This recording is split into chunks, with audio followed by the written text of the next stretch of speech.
a Globo está conseguindo disfarçar. Durante o Jornal Nacional, a jornalista Renata Vasconcelos escancarou o rombo nas empresas estatais causado pelo governo Lula, fugindo um pouco da linha puxa-saco com relação ao mandato petista. Repara na expressão de tristeza dela. As empresas estatais brasileiras devem fechar 2023 com um rombo de quase 6 bilhões de reais. Pela primeira vez em 8 anos, o Tesouro Nacional pode ter que cobrir esse déficit. As estatais federais tiveram superávites nos últimos 5 anos. A única exceção foi em 2020, quando, por causa da pandemia da Covid, fecharam com déficit de 600 milhões de reais.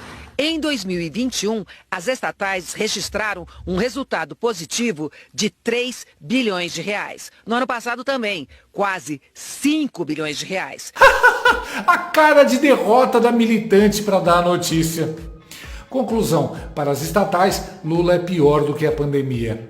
Se não ficou claro bastante, quando a Renata diz pela primeira vez em 8 anos, ela quer dizer que sempre nos períodos de governo PT, as estatais brasileiras apresentam altos prejuízos.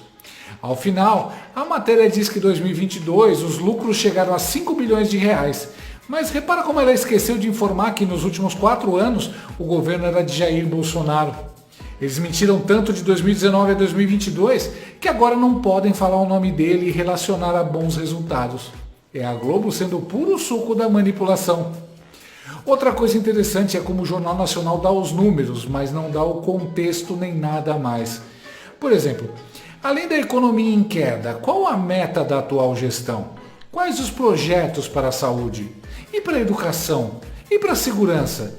E os investimentos em infraestrutura, para além dos números, vão sair do papel? A Renata era tão cheia de opiniões e conclusões na época da pandemia, por exemplo, por que ela não faz uma avaliação dos motivos que estão levando à destruição da economia e das estatais agora? Por que ela não faz uma análise sobre o que o governo anterior fez de certo para que as estatais dessem lucro?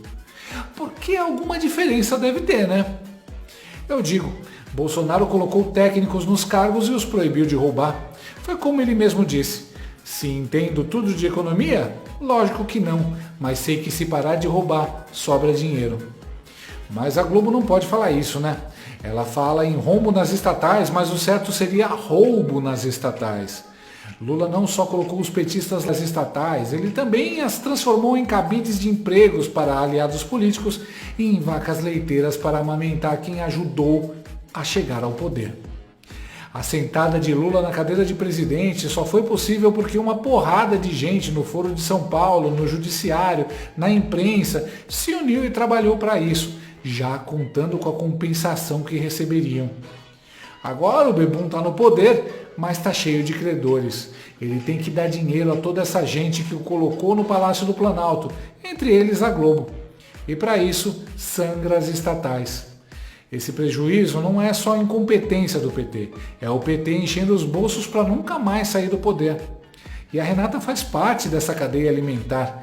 De onde ela acha que vem o dinheiro para manter as luzes da Globo acesas? A mesadinha dela sai dessas estatais também, na forma de anúncios generosos do governo Lula.